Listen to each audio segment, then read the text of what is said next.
Hi everyone and welcome to this webinar.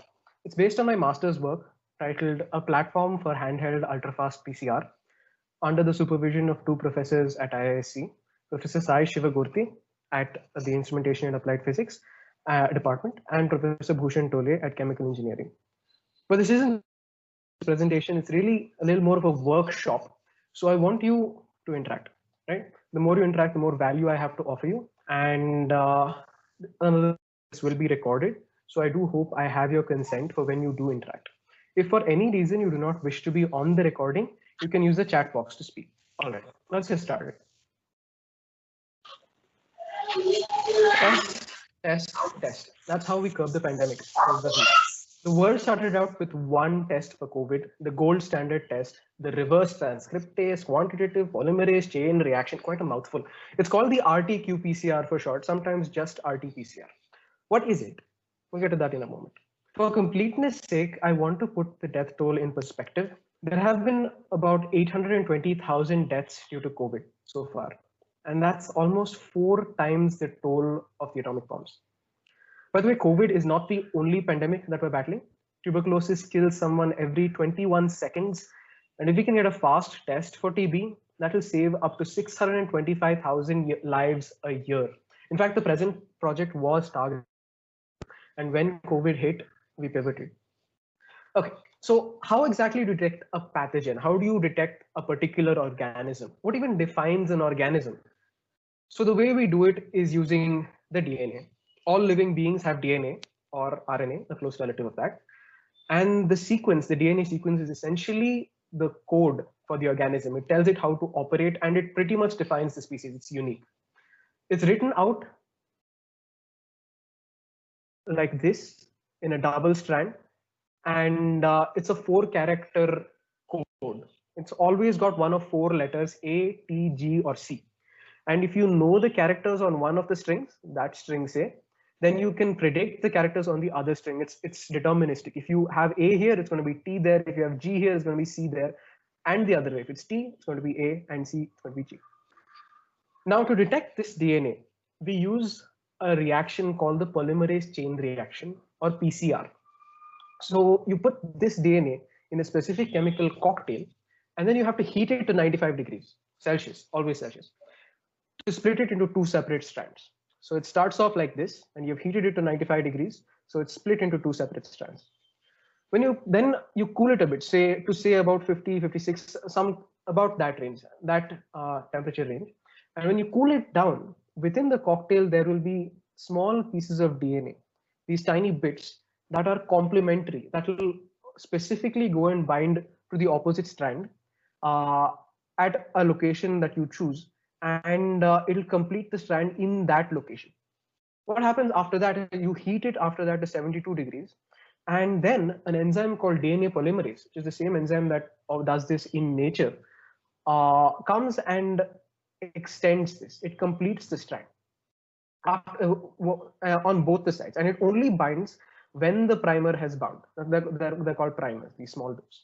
If the primer doesn't bind, then it's not going to go and complete the strand. You do it once. You started out with this strand. You do it once. You now have 2 copies, 2 complete copies. Now, if you do it again, you have 4 copies. You do it again, you have 8 copies, and so you get exponential amplification. If you do it 30 times, say, you have 2 to the 30. That's about 1 billion copies each. 1 billion copies for each original strand. Even a single strand of DNA can be accurately detected and amplified using this method. This is how it can be used to accurately test for specific infectious diseases. If you get amplification, that means that organism DNA was present, otherwise it wasn't. But you've got to be able to detect this amplification, right? It's not exactly visible. So one way to detect it is to use fluorescence. Add something that makes the DNA glow. You can see that this tube here is glowing brighter than the others. That's because it's got more DNA. If you keep looking at it every cycle, if you keep looking at the amount of fluorescence every cycle, because the amount of DNA doubles each time, you should see almost double fluorescence every cycle. And if you do that, if you observe the fluorescence every cycle, it's called quantitative PCR.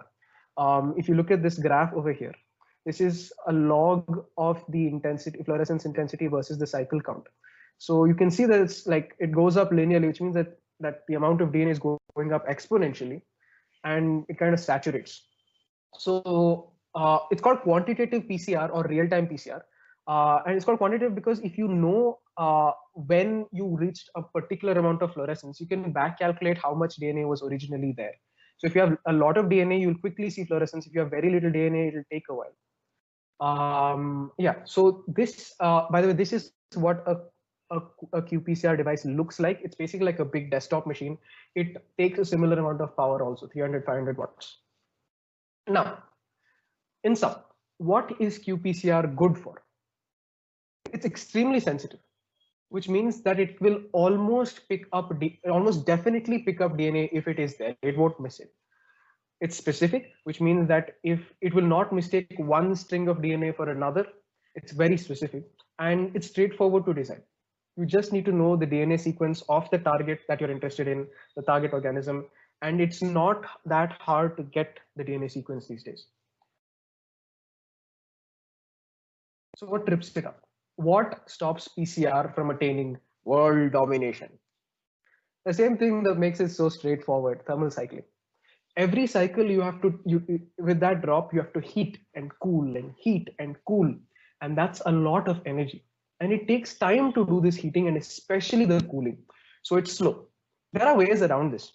There's this method called LAMP, where you just heat up the drop to a particular temperature and the reaction just goes on by itself. You just need to heat it up. But LAMP is much harder to design for from a molecular perspective. Now, there are rapid tests. You may have heard of these rapid antigen tests that are very fast, and they don't require any heating at all, let alone thermal cycling, but they're not accurate, speaking. Also, the heating and cooling method that most people use, Peltier modules, they make the machine bulky and power hungry. So you can't easily carry it around and do tests anywhere you'd like.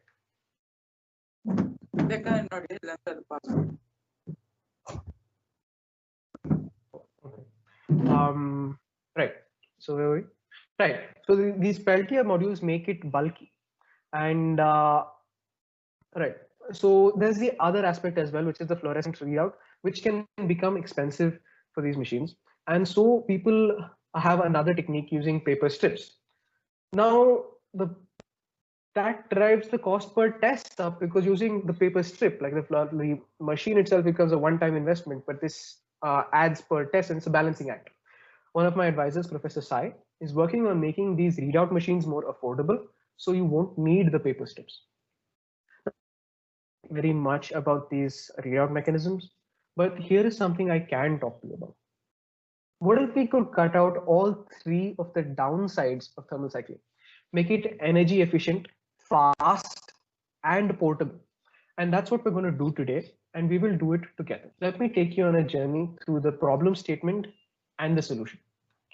This project came about from Professor Bhushan Tole, his idea to diagnose tuberculosis at the point of care where patients come to be treated.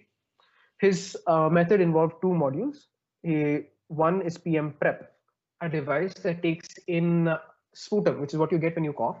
It takes in sputum and gives out DNA ready for PCR. So input sputum, output DNA. There is the other module called PM NAT, which takes in that DNA and tells you whether there's any TB DNA. So how does that work? It's supposed to be a small, about half the size of a brick, maybe about the size of a smartphone, maybe a little taller. You have like this. It's supposed to have a replaceable cartridge. Now this card is expected to be loaded with DNA from a widget, and then a PCR should happen within this chamber. After this, it's supposed to be possible for this this PCR doubt solution to go into a paper strip, and that will give you a readout. All of this is expected to happen without need. It's supposed to be portable and it should ideally work off of two AA cells. This, when an ordinary PCR device is like a desktop PC, you can't power a desktop using two AA's, right? So this is the requirement. This gives us our problem statement. Here it is. We are to build a PCR thermal cycler the whole mechanism, heating, cooling, chamber, everything, with a single 10 microliter well. We needed to hit these particular temperatures, and we need to be able to change the temperatures easily if desired, because if you want to do it for a different organism, a different disease, you'd need a different annealing temperature, different protocol, right? So the accuracy needed is about plus minus 1 degree Celsius. It needs to have a disposable reaction chamber, so we don't have to perfectly clean up the DNA from the last reaction. Remember that PCR is so sensitive that it will give you a positive result if you have even one matching DNA strand. It should be able to run off of 2 AA cells, and it should be sealable by the user after he or she loads the sample. It should also be possible to unseal it, so it can't to get the readout. So it can't be sealed like completely solid. Now, I hope everyone is clear with me up to now. That's really important, because if not, I risk losing you here. As far as the PCR part is concerned, the specifics of the reaction aren't that important. The important part is that we need to be able to cycle a drop of water between these temperatures without losing the drop to evaporation. If something is unclear, please do ask me, even if it seems a tad silly, because somebody else might have the same question as you. You can use the raise hand function, right? So if you're for some people it's showing up, for some people it's not. So on the desktop, there's this function right here called right next to this 3-dot menu. In Android, it's there. In case it's not there for you, you can do one of two things. You can rejoin in the browser. You can go back to the link and open it on the browser, or you can use the chat function. I'd suggest that you use a chat function for now to let me know like immediately if there's something that you'd like to ask.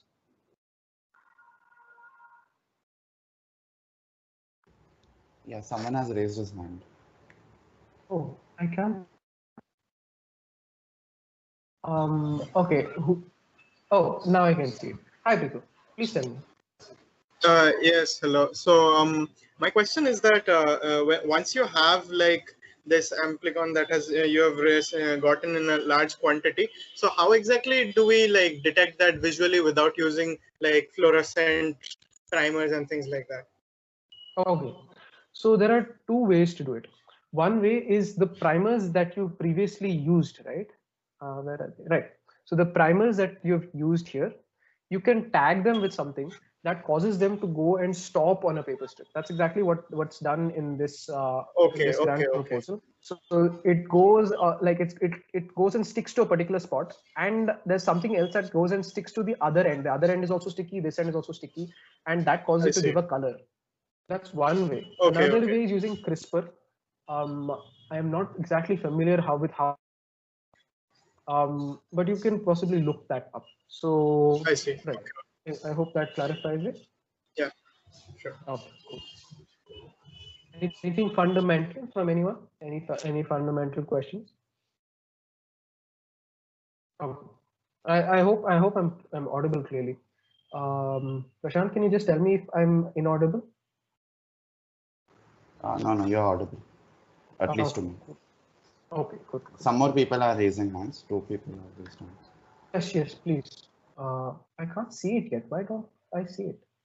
Yeah, you can open the list of participants above. Yeah, I have that open and I can't see it. You can just ask them to speak, like one of them at a time. Yeah. Pala, Dugu, Shri, Harsha, you can speak. Oh, Harsha, yeah. Harsha, please tell me. Okay, sorry, that was a mistake. I'm sorry. Oh, okay. Yeah, no problem. And the other person?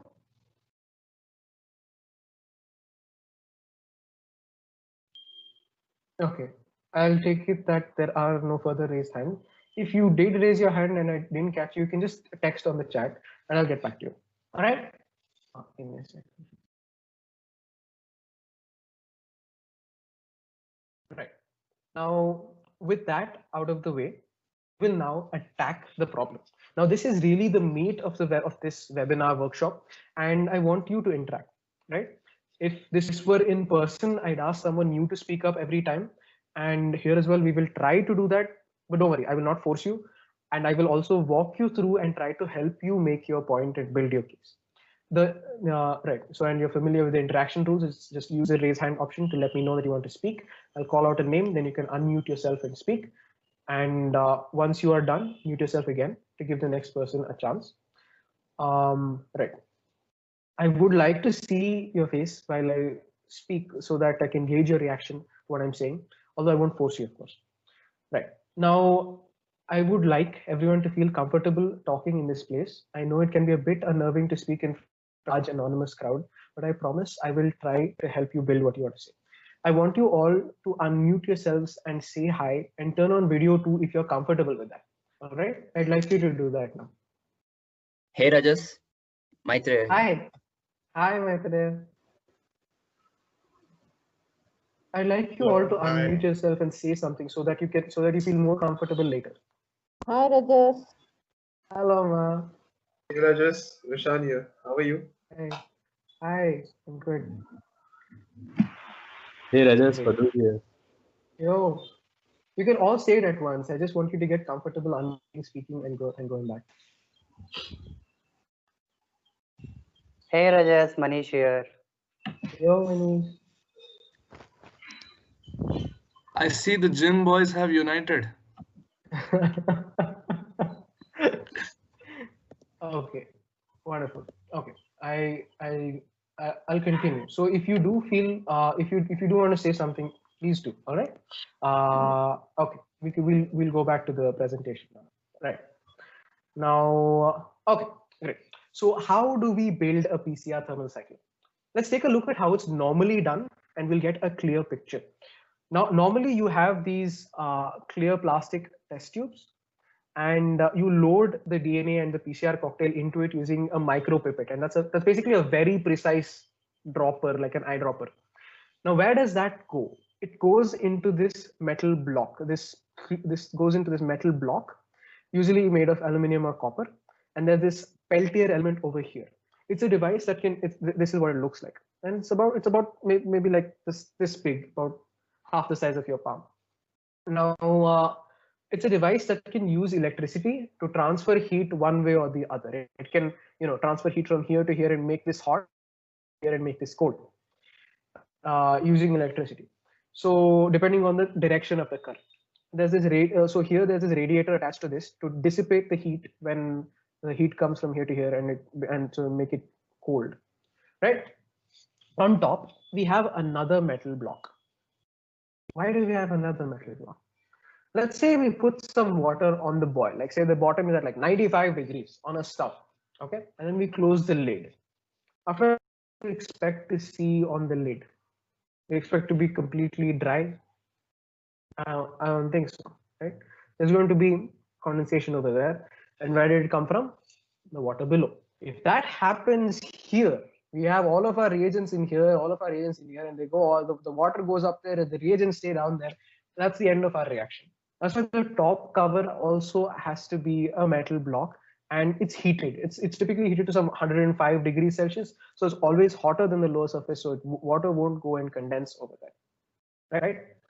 And by the way, we can't just turn this on. We can't just like put some electricity through it. We need to hit a particular temperature set point.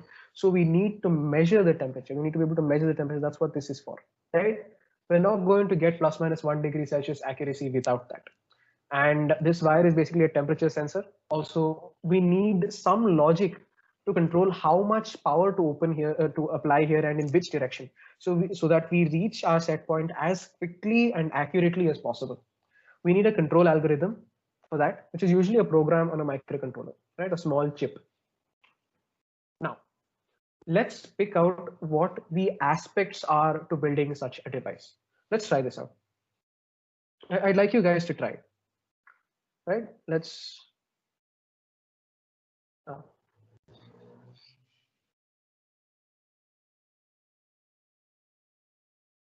Right, let's try it. Let's try it. I'd like you guys to like raise your hand and speak.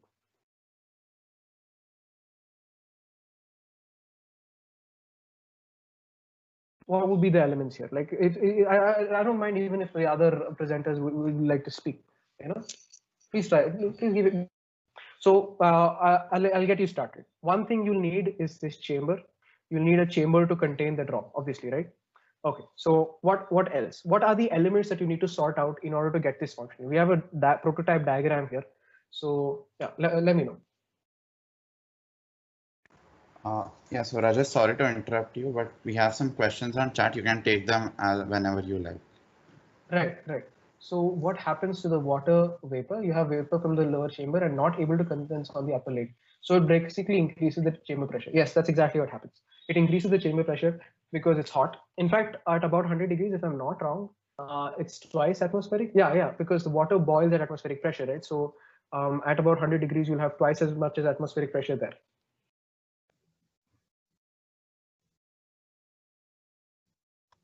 Correct. So has anyone raised a hand? Okay, I'll do this myself. So you have these elements. Okay, let's see. So among these elements, right? So you have the chamber, you have a heating element, right? Because that's what this thing is for. But it also needs to be able to cool, and you don't necessarily have to have them in the same thing. You can have a cooling element, right? Let's see. What else? Oh, okay. So Shekhar, would you like to give it a shot? Well, I'm not entirely sure, to be perfectly honest.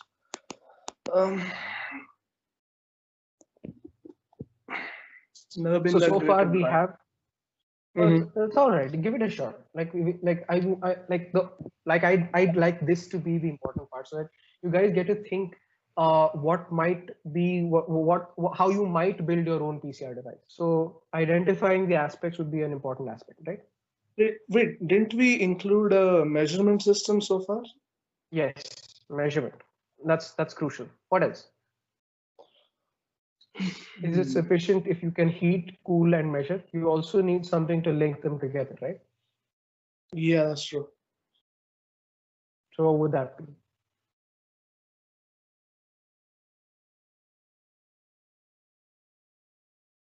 Okay, this was that. You need a controller, and after that, we would need. I didn't hear you. Did you say something? No. Go ahead. Okay. Some answers on chat. Okay.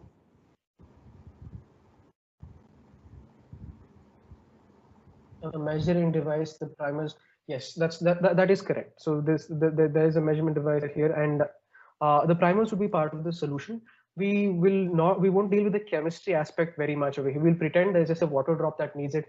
But as in from an instrumentation perspective, we won't include the primers in the beforehand. Although that is a good point, because if you can have the primers and reagents already in here, then that would help you. What is it?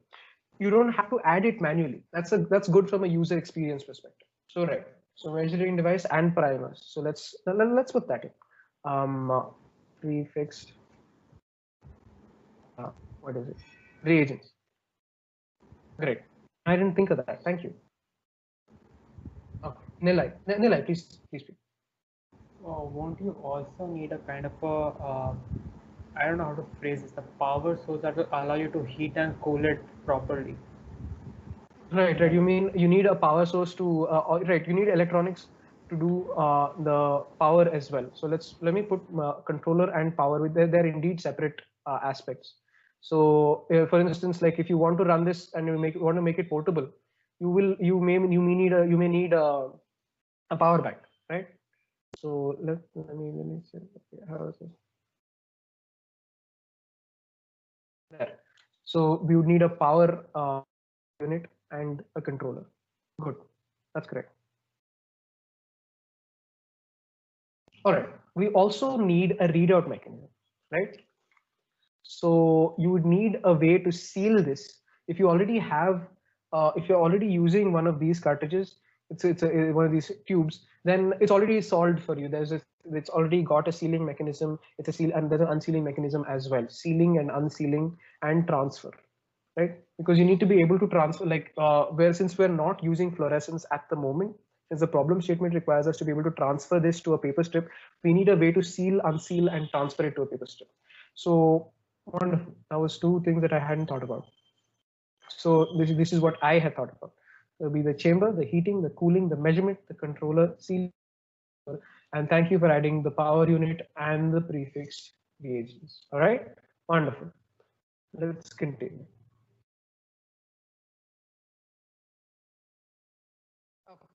So let's look at the problem statement again.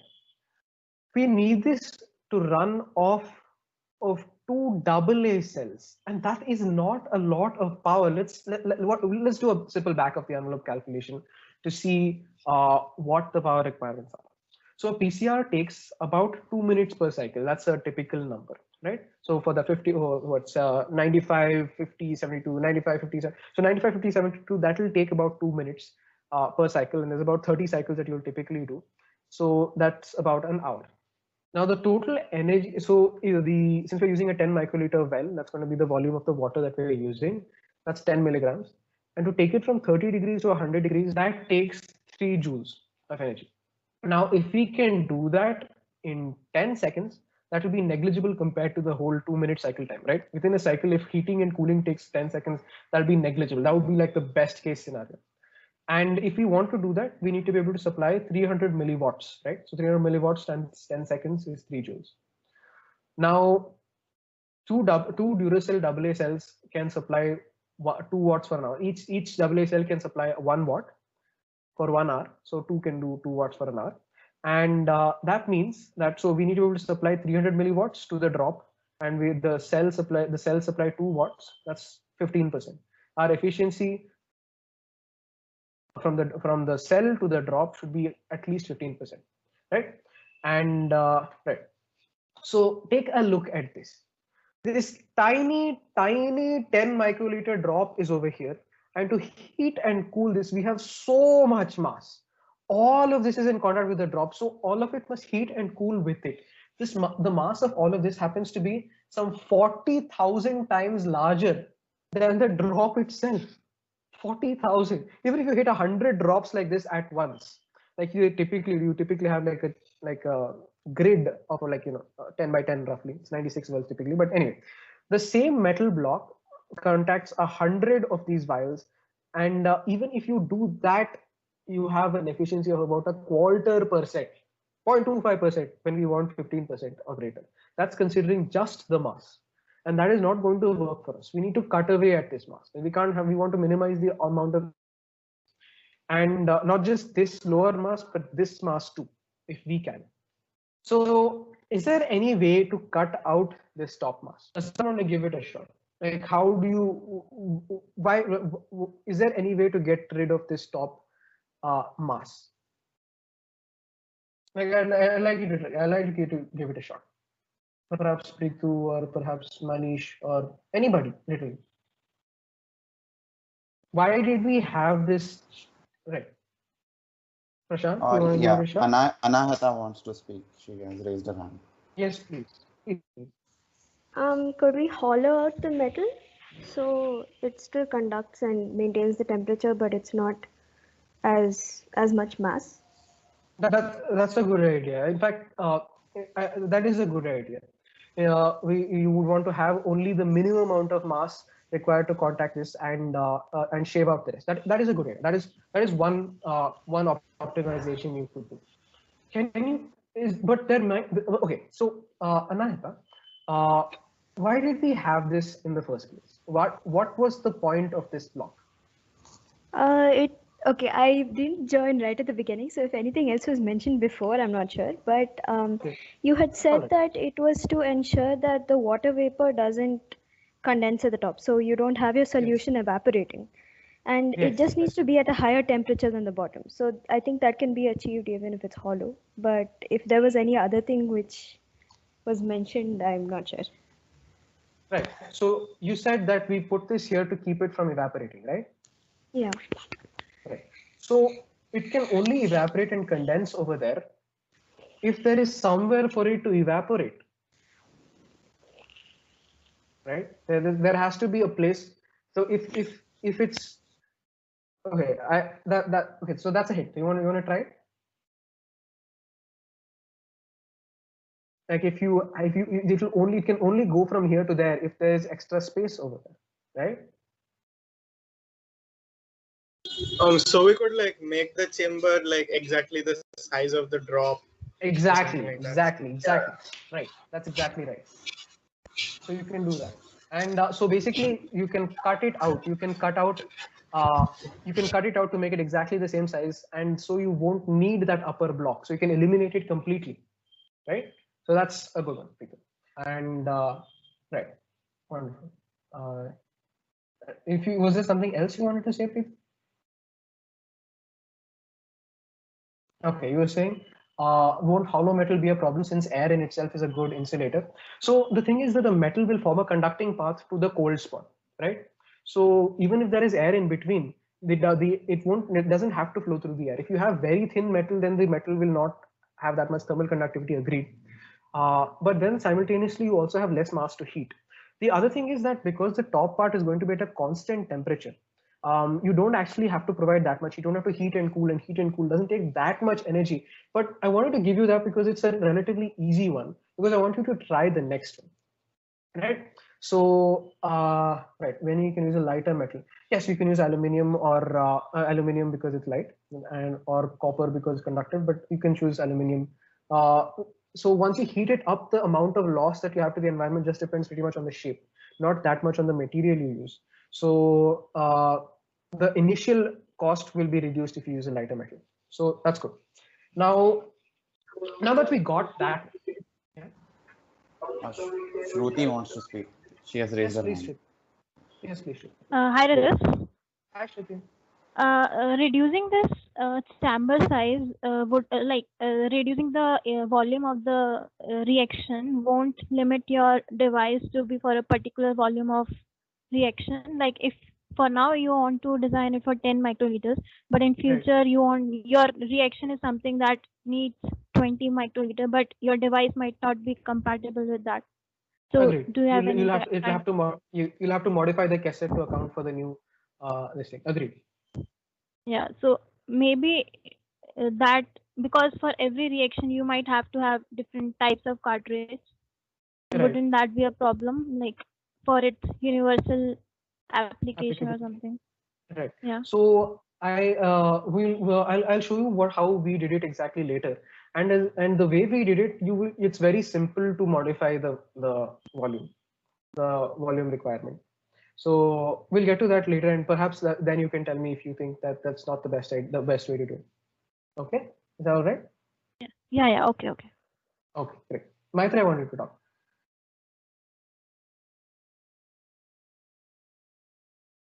Oh wait, Maitri is okay. Right. Prithu, did you want to say something? Your hand is raised. Yeah, And Maitriya's hand is also raised. Yes, Maitri, please. Yeah, right. So can we use the heating element itself to encase the chamber? What do you mean? As in, like, wrap the heating element directly around the. Yeah. Right, okay, great. We will get right to that one. I was about to ask you that question, so we'll take your input almost right now. Okay, so now we got that one. Let's go to the next one. So we want to cut the lower mass, right? We want all of this mass has to be there because of our heating and cooling method using this element, using this Peltier element. So how do we cut this out? All right. So since Maitri has already taken a shot, let's try it. Let me get rid of this slide. And okay, beautiful.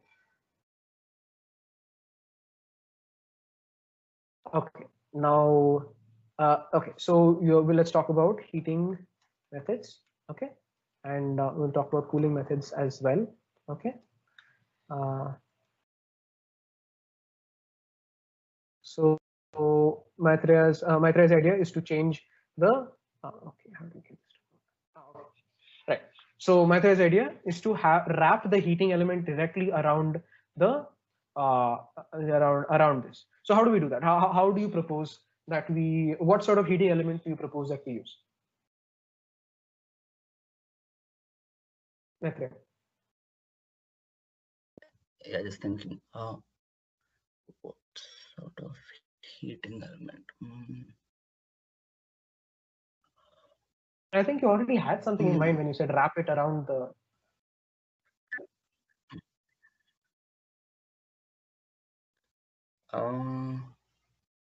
So what is the heating element that we have right now?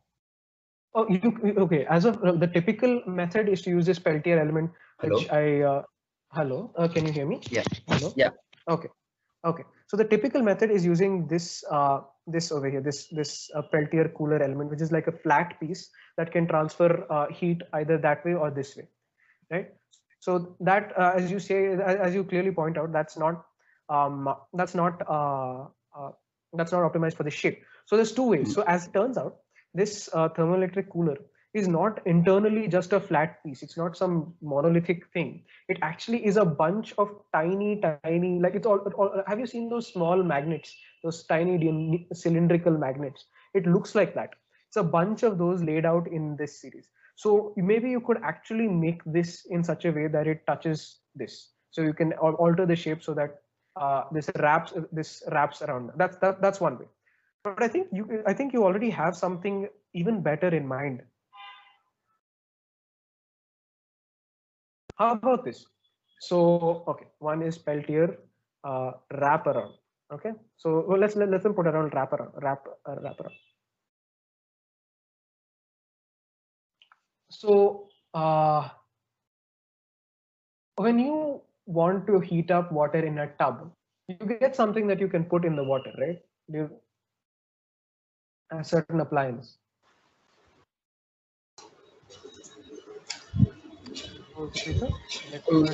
Yes, like that. Yeah, you get that like coil kind of. Yes.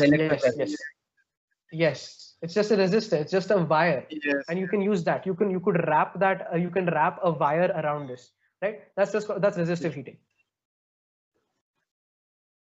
That's two ways. That's great. Okay, so that's great. So some more. How do you heat water at home? Like how many ways can you heat water at home?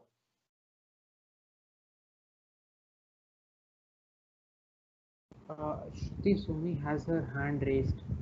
Yes, please. That's present in the heater, or we directly boil it. Right?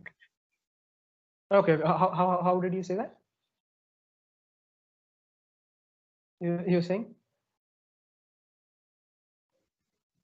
I think that so either we use a coil or we directly boil it. Directly boiling it using? Gas stove. Fire. Yeah. Fire. Okay. So you mentioned fire. Or if I can like just make a suggestion, like we could have something like I'm not sure if that will be quite feasible, but we could like have some kind of we could like wrap around the container with something like foil or something, and then use wires to like generate magnetic fields so that the induced current could heat it up. Brilliant. Induction heating. Yeah. Wonderful. That's actually like great. Right. Something like that. Yes. Yeah. Yes. So fire and induction heating are both excellent methods. In fact, there's a paper on how to use fire. In fact, there's something very close to fire. Okay. So there's also, I'll add one, a chemical bath. Okay. So chemical heating block. I'll make it. I'll call these two similar. Okay. So they're both great ideas. If someone has anything, you can tell me. You can also write it out in the chat. So heating coil, conduction, convection, radiation. Right. Okay. Microwave. Beautiful. You can microwave it. There's also something microwave. Okay. How beautiful. And I didn't quite understand what you meant by conduction, convection, radiation. Dr. Rekha.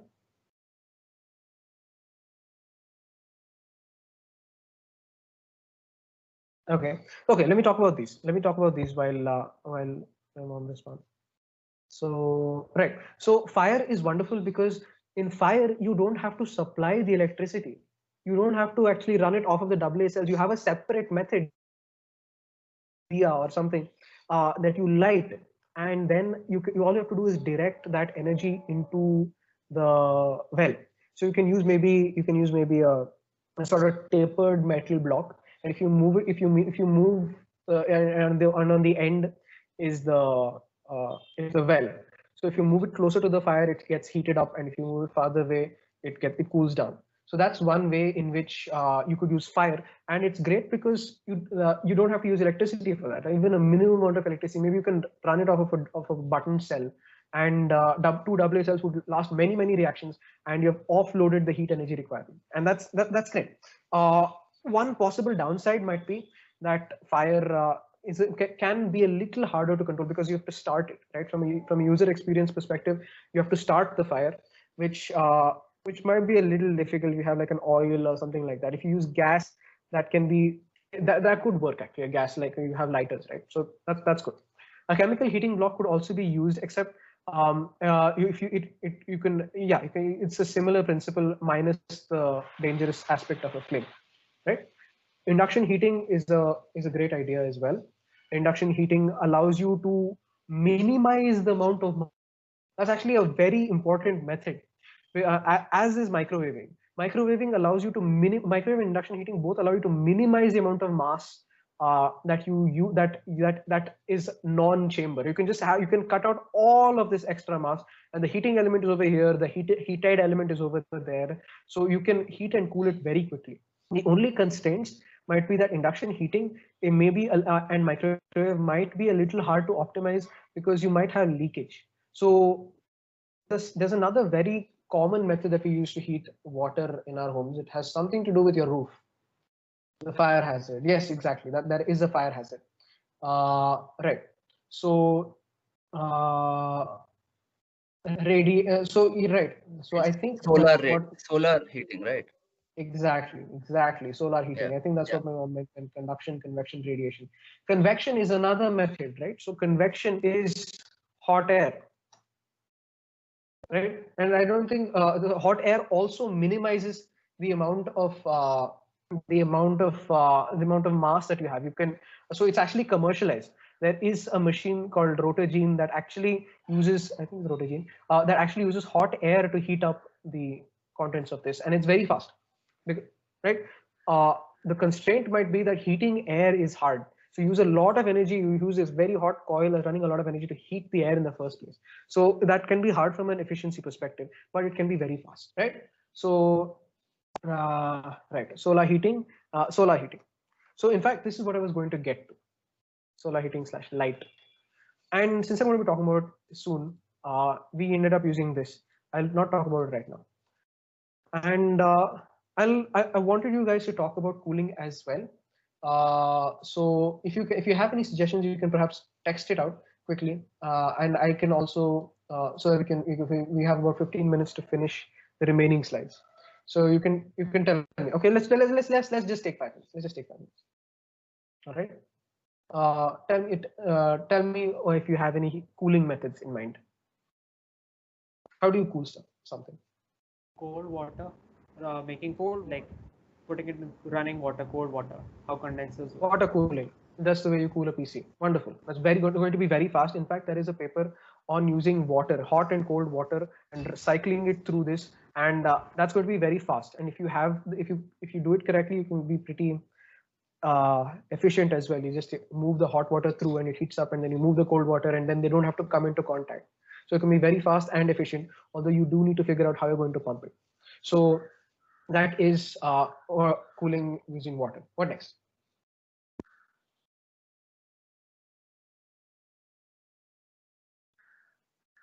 Cryo cooling, liquid metal, fans. Okay, fans. Okay, heat sink, passive cooling, heat sink. Okay, passive. Okay, so passive cooling via radiation and convection. Okay, that's some. Right. Cryo cooling, as in using a very. Do you mean directly throwing liquid nitrogen on? Yeah, something like that. Okay, so right, so that could work if you perhaps get the nitrogen very close. So you have a very cold liquid going next to a very hot thing, and then that should cause some interaction. Because if you do it directly, like if you just throw very cold water like nitrogen onto that, you need to have a very precise plane. Maybe you can do it. Maybe I don't know how to do it. So that could have very fast testing, but you would need to carry around a cryo thing around. So that might be a little harder from a perspective of portability. Yeah, because that would be a challenge to incorporate it in a handheld device, right? Yeah, it would be a challenge to incorporate in a handheld device. But maybe you can do it very quickly. All right. Now liquid I had metal like a cooling. suggestion. Yes. Yes, please tell. Oh yes. So one thing that we could try is that we could actually like try like put the whole device like into a fridge and like let it cool down like without doing anything, and like we put it near the heating element when we need it to heat up, and like just move it away from there when we want it to cool down, and just keep the whole setup inside a fridge. Right. So that Okay. I get it. You want to have You want to have an you want to have a heat pump, and then you want to move it around, and that's a great idea as well. Preeti wanted to say you just spoke. Okay. So these are all good methods. These are methods. Water cooling is fast, and fans are very simple to use. So it's a very good option. Although it adds a moving part. Now, a heat sink is a non-moving part, so that is a very good idea. Liquid metal is good because you can move away a lot of heat. So you could also use water for that. Because you also need to be able to turn it off, right? You need a method to turn it on and off. And an air conditioner sort of pump. So let me call that heat pump method, where you move the thing around, you move it from a hot place to a cold place. That is also a workable method. You can also do that using water. You can have like a hot water place here, a cold water place there, and water will sort of more easily conduct the heat. So great. These are all useful suggestions, and they're all workable solutions, and many of these have been implemented in the literature. So wonderful. I loved how you all interacted. And okay, let's continue. Okay. All right. Wonderful. We have a lot of great ideas on the table from these. So like once we have a bunch of ideas, you need to be able to pick, right? So you need a metric, some constraints, so by which you can say, okay, this is better for our application. So, okay, let's talk about this. We want it to be efficient, right? We already talked about how efficient we need it to be. And we want to, we have a very tight constraint on efficiency. We want to cut out all unnecessary material and direct as much energy as possible directly into the drop. We've already thought about this, so that's good for us. Now, we only have so much time to build this, and we want to be able to scale it up fast when you're doing the manufacturing. So you want to avoid special fabrication methods and use widely available components. So suppose you need to use a clean room or a particular facility to fabricate your material, or it's hard to fabricate. Say for instance, you use a pump. You need to get the pump, you need to get it moving around, and you need to align everything correctly, right? So each one of these steps is going to take time, and the more time it takes during development, the more variables there are, the harder it is to get it to the final stage. And even it took as in the principle by which you're going to do this, and it took the rest of the year to figure out how we're going to do it. So it takes a long time, and it's a good idea to pick a method that's easy to implement, because you might hit some roadblocks, right? And especially when you go to manufacturing, if you have a method that is harder to implement, it takes a longer time to manufacture it, and that's going to be another constraint, right? So the chemistry as well is going to be an important aspect, because we need to make sure that whatever chamber and other things that we're using, it should not interfere with the reaction, and it must be contained well. The drop must be contained well, otherwise it'll evaporate, right? Another aspect is that PCR is very sensitive to cross-contamination between samples. If you open the lid, the DNA will go into the air, and the air is contaminated with DNA. And if you put something, if you open another lid and then you put that in, some strand can go there and give you a false positive, right? So these are all possible things that you might have to think about. These other things, I won't go into them too much. From a user friendliness perspective, everything that can go wrong will eventually go wrong. So we want to make it impossible for it to go wrong. We want to make sure that the user cannot make an error while using it, right? We have a ±1 degree accuracy requirement, and we will try to keep the environment in mind when we develop it, so that we avoid the use of toxic and hard to dispose materials, minimize use of, say, plastic, maximize, say, paper, something like that, right? if you're using a refrigerant, for instance, that can be a little bad for the environment. And if you use more metal, that takes a lot, or in your original thing, that takes a lot. We'll keep these things in mind. We don't necessarily have to operate by them, but we'll keep them in mind, right? So there are so many things to take care of within this perspective. So okay, I'll since we have to finish, and I already have talked about some of the pros and cons. I'll let you think about the idea that you gave, how you feel it's good, and how you feel that it could be better, right? So I'll try to finish up what I have actually done. So there are all these other things to take care of, and for instance, how do we actually do the measurement? What kind of controllers are there? And if you use the existing vials, these last year are taken care of. But if we have to do it ourselves, we have to figure that one out as well. We have to, if you're reducing the size of the vial, for instance, then you have to figure out whether you can get them, and if not, you have to figure out how to make them, and later how to manufacture them. And I went down the route of having my own vial method design, so I'll talk about those as well. So I'll finish what I've done so far, and then we'll have a Q&A or interaction session after that, and you can grill me about all the things I did and how it's and how it could be better, and why a different method would be better, and so on. Okay. All right. So the methods that I considered were primarily these: resistive heating, as Maitreya mentioned. Now it's simple. It's very simple to do, but it has a lot of extra mass both intrinsically and because we have to have a contact mechanism. Right, all of that wire needs to be heated and cooled, and that contact mechanism needs to exist. You may need to add some thermal paste or something to make sure it makes contact. Right, induction is a great method, but we have no experience for that in the lab. But as it turns out, as a happy accident, the present design, you can drop in induction for LED and it will just work. Now, the method that we used was optical heating. So in 2015, there was a paper by Jan Ho Sun and others who did a full 30 or 40 cycle PCR in 5 minutes using a blue LED and gold nanoparticles whose surface plasma on resonance was matched with that LED. Now, they basically they were very absorbent to that particular blue light, extremely absorbent for their thickness. But by gold and nanoparticles, black paint would do the same job. And that was where this project kind of kicked off. So we were like, okay, let's use an LED, let's heat it up. But can an LED even heat just the sensor? I mean, I've held my hand against a 1 watt LED. I mean, if you hold your hand against your phone's flashlight, it gets pretty hot. I don't know how much energy it gives out, but I don't know if that's just because the air gets warm or whatever it is. That said, even a 1 watt LED doesn't make my hand noticeably warm easily. So can 300 milliwatts of energy that we calculated previously, 300 milliwatts into 10 seconds is 3 joules. Can 300 milliwatts of power really heat up a drop to 100 degrees to boiling?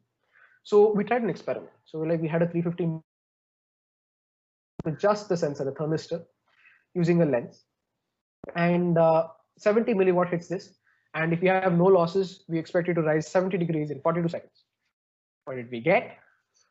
14 degrees in 3 long minutes. Well, why? Because we exactly calculate the losses. We model the losses. We use these equations. We don't need to be worried about these equations. We don't need to use them right now. So look at this table. Amount of loss due to radiation is about 10%. Due to convection is 14, and conduction is 76. Conduction through the leads. These leads was sucking away the heat from this, and most of the heat. So the lesson I learned was, okay, either have to have very thin leads or use non-contact sensing. So this becomes the core design. Have an LED. I use a piece of aluminum foil because it's water resistant, and I blacken the bottom, right? So that should absorb most of this light. And as a happy accident, if the foil is a heat conductor, so if the outside is hot and the inside is cold, it'll just come and heat up the drop. And we want a non-contact sensor, so an infrared temperature sensor. Now, so in some way to mount this, so I put it on cardboard. Cardboard is a great material because it is easily available and damn cheap, easy to work with. It's environmentally friendly, and it's tolerant to 150 degrees Celsius. It'll go there and it'll not burn up or melt or anything like that. And so we also have, so you can mount that there. I blackened the bottom using a bunch of different methods, but finally I settled on permanent marker because that actually does the job. I calculate the efficiency requirement for this, and it has to be greater than 23%. And as it turns out, if I put this LED and I put this and I put a drop of water on there, I don't use a sensor as of now because I have to calibrate the sensor to measure it and all that. So let's just skip that. Let's just see if I can boil the water. And in 2 minutes, this water boils. So that means that we had an effective power transfer of about 215 milliwatts. And that's pretty close to our requirement, which is 300 milliwatts. And that means that we can use this. We can actually use this method. Now, can this IR sensor even work in principle? Like, is it possible? Like, are we going to trip up? Is there something weird that's going to happen? Let me show you some cool infrared camera pictures. This is an aluminum foil on water. Okay, this foil is obviously the same temperature as the water because it's so thin and it's on hot water. Obviously, it's going to be the same temperature. But it looks cold, like the background, because it reflects.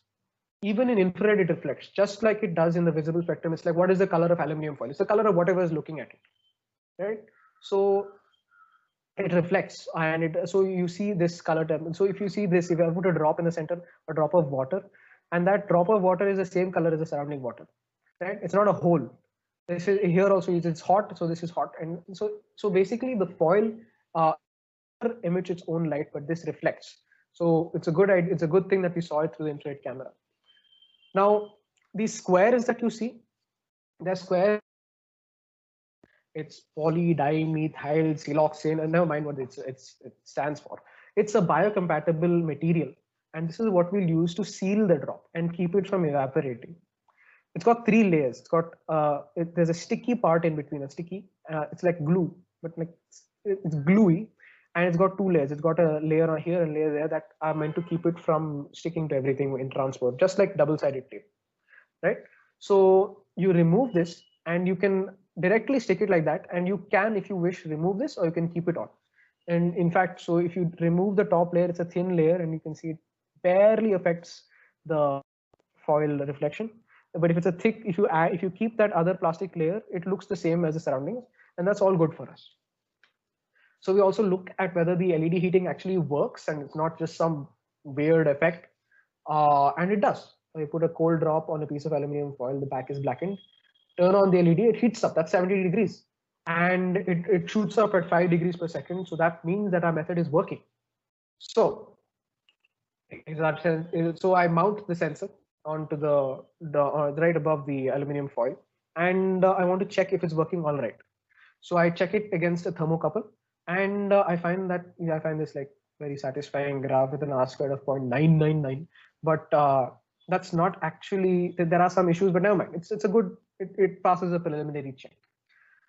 Now, ideally, so if we could do, so here this water is directly on the foil. Now PDMS on the inside is biocompatible. We don't need to worry about that. But if we could do a PCR directly on the foil without any extra linings, if we don't have to coat the aluminum foil, then that's less work for us. So if we can do that, that would be great. And for that, so here is how we test it. This is called a gel electrophoresis. Now you don't need to be very concerned about this. It looks very complicated, actually pretty simple. So on the left, you have a sort of, this is called a DNA ladder, sort of calibration thing. So on all of what you see here is DNA. So if you see a band of color, if you see this band of white, that means that that's DNA. And if you see it in the right place, so the right place with respect to this ladder, then it means that your PCR worked. So here's a positive control, PCR worked. Negative control, PCR didn't work. And basically we didn't put in any of the template, any of the DNA that is supposed to multiply over here. So no PCR happened. Now we check it against PDMS. We see the bands. So PDMS is biocompatible. So PCR works with PDMS. We already knew that. We confirmed that. With aluminum foil, we can see that these 3 bands. There's actually a very faint band that's not visible to the eye, but I did some image analysis and it's visible. So we see that aluminum foil doesn't completely kill the reaction. So I mean, if it's hindering it a bit, we can just do a few more cycles and it will work. It's preferable to having to coat it. So right. So we'll go ahead and use the aluminum foil. So how do we make the cassette that we wanted to make back then?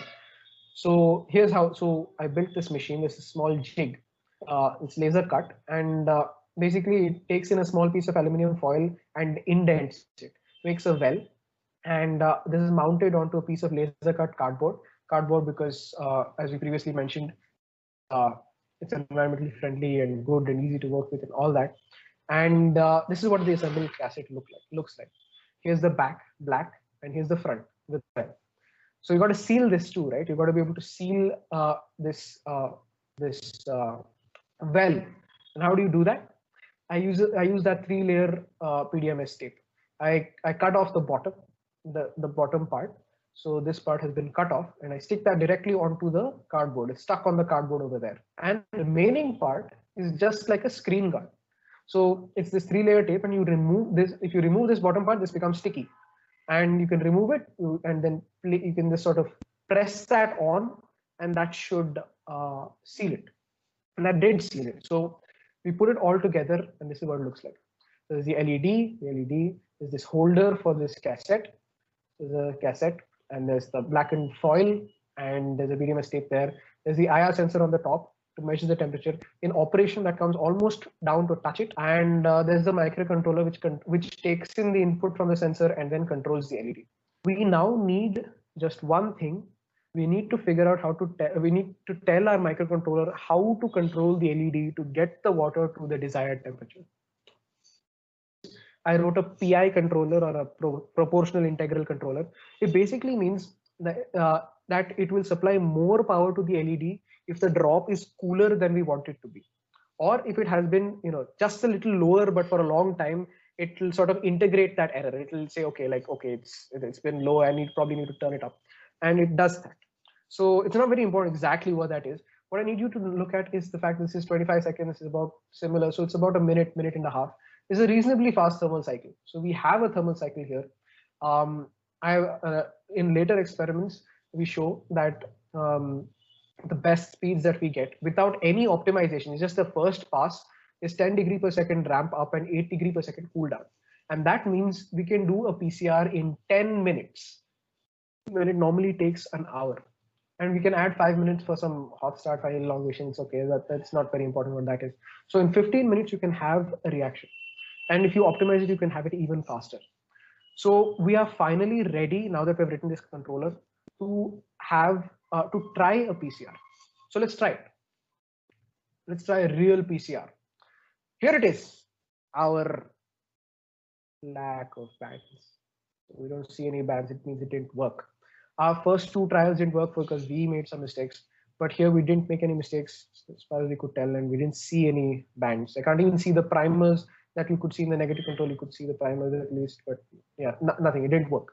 But we had to close down shop at this point because of the lockdown. Okay, so why didn't it work? I won't go there as of now to save time, unless someone specifically wants me to go there. I'll get back to that if you'd like me to. So I'll just leave this slide here for now. But suppose our debugging works. Suppose we can get it to work. What can we build?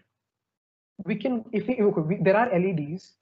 There's this Osram LED. I just love this LED. It has 65% efficiency. You put in electricity and 65% of it is converted to light.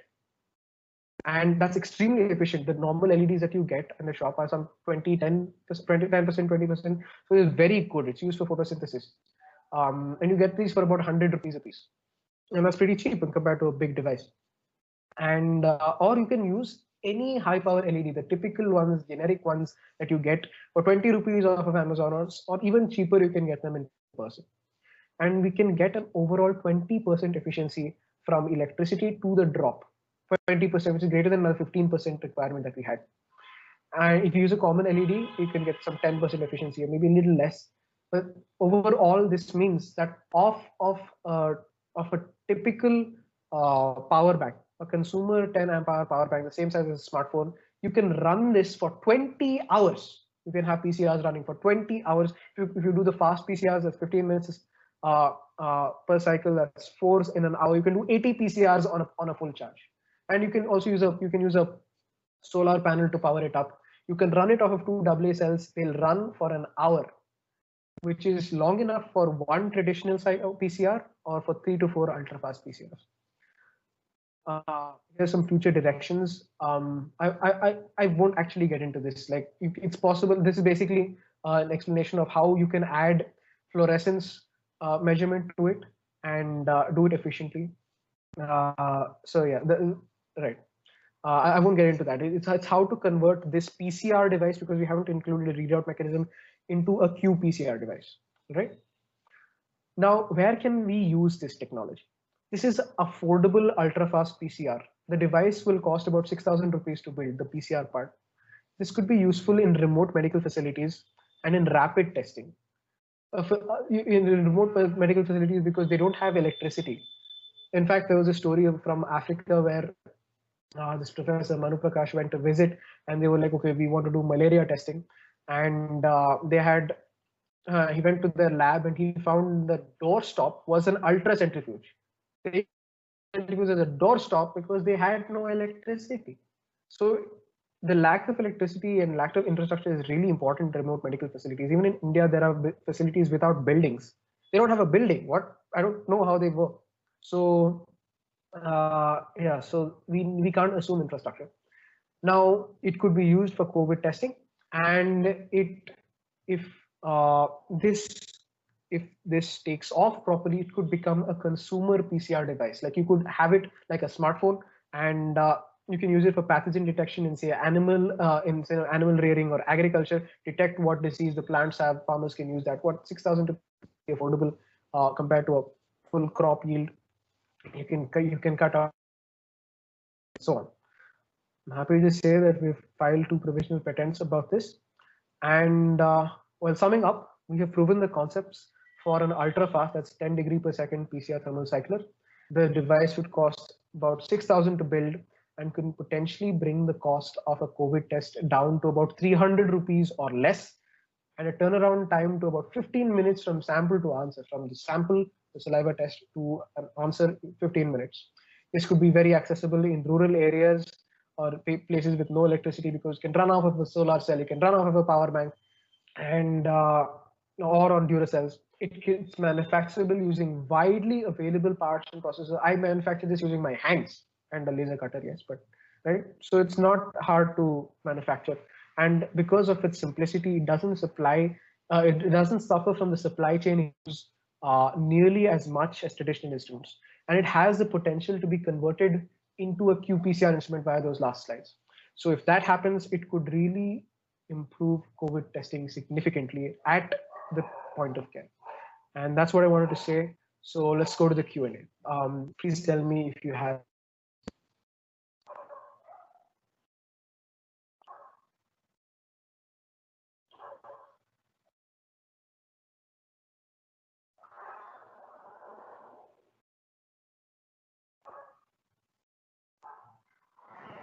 Yeah, Anahata has raised her hand. Oh, okay, please tell me. I don't. Okay, yes, please tell me. Yeah, so when you said it didn't work out the first time when you didn't find out exactly what could have gone wrong, what exactly did you try and troubleshoot it in some sense, like keep changing one thing at a time and see if it worked or if it got better or anything like that? Well, so I wanted to do that, but I had to leave. Literally, this was the week after this was the lock, and I didn't get time. But if you want, I can tell you what things we could do to try and diagnose this. For instance, one simple thing is that I may have read the temperature wrong, because the IR temperature sensor gives me a reading, but it could be off by some 5 degrees, 10 degrees, something as large as that.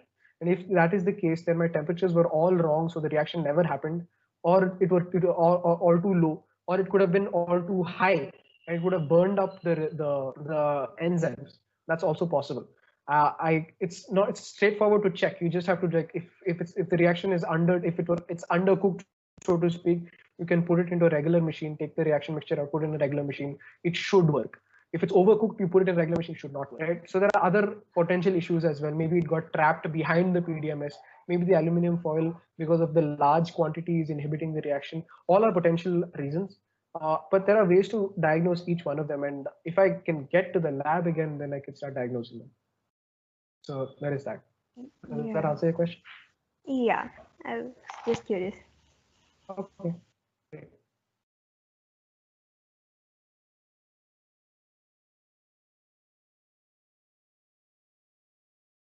Shruti, you wanted to ask, you wanted to confirm something. Yeah, right. You wanted to know about the 20 microliter thing, right? Does this design answer your question? So you can Yeah, I basically think adjust. so. Yeah, so I think that it's a pretty cheap chip, which can, like, there could be different cartridges for different volume of reactions. Right. So you can just Yeah. you just adjust the radius of this hole, and that will Yeah, adjust the yeah, volume. yeah. Right.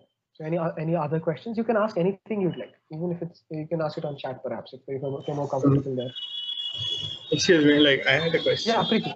Yes. Please. Yes. So like my question is that you were talking about how we could also extend this to using inductive heating to heat Yeah. this. So could you explain like how one would do that?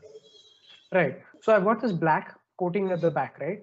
So and I've got an LED below that. So let me go to that. So I've got this LED below that. I can just have a coil around it. I can have an induction coil around it. Instead of having the LED below, I can have a coil around it, and that should cause a magnetic field in the middle, and then you can just Yes. pulse it, and that should heat Yes. this up. So you can actually do you can potentially do sensing from the bottom. So right now you would have to transfer this to a paper strip. You need to poke this, and you'd have to move the LED out and poke it. So if you use an induction heating there, that would solve that problem. Although that method is already patented as of now. Okay, I see. I see. I And I discovered that very late. I see. And I also had this one other question that, like, in the blackening part of the thing, is like using soot from like candles or other sources. Is that like an option for like blackening this?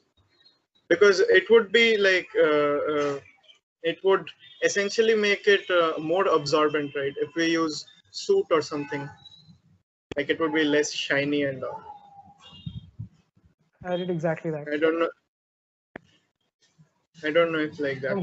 I'm glad we thought along the same lines. So I use soot as well.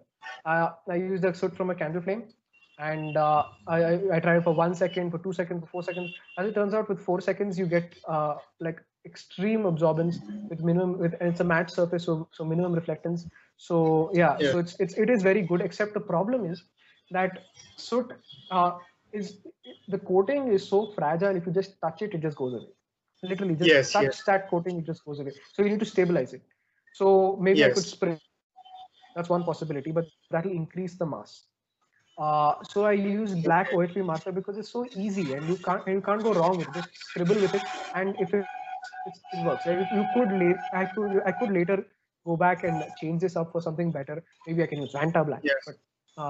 But as of now, this works. So since it's so simple to make, so I can simplify the process. Yes.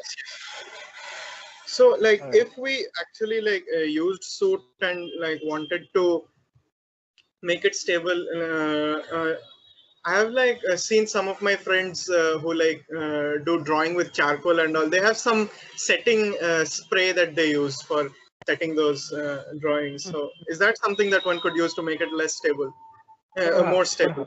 Perhaps. Although I'm concerned that the background that is used, the background material there is paper, and here it's aluminium. Yes, of course. Paper can absorb, right? Yes. So yes. aluminium won't, and that is the constraint. Yes, of course. Right. Thank you. All right, great. Any further questions? Won't consumers need a lot more knowledge of the exact chemical transformations to be using this for saying? Could the chemistry kits for different clinic tests need to be included or something? Yes. So they would actually not need that much knowledge of the consumers won't need knowledge of this chemistry, because the reagents can be immobilized on the cassette. So where is my mouse? Okay, great. So you can actually immobilize the reagents on the cassette directly. So here the reagents can be there prefixed, and all you would need a pipette. You would need a preparation kit, just like this one here. So PM prep over here. You basically have to you need something to be able to remove this to take the sputum sample from the patient, and other than that, it's pretty simple. You just put the sputum sample in the machine, you press a button, it does a reaction, and then you get something, and then you just take that and you drop it into this and press a button. So you drop it into this and press a button. So it can be pretty plug and play. It doesn't have to be difficult for the consumer. All the chemistry can be taken care of beforehand, and as long as we can give them an interface, that should be possible. It's just that the interface may not be easy to make such that everybody can use it easily and not go wrong. So wonderful then. It's been nice talking to you guys. I really liked the way you interacted, and you guys really gave some very good inputs.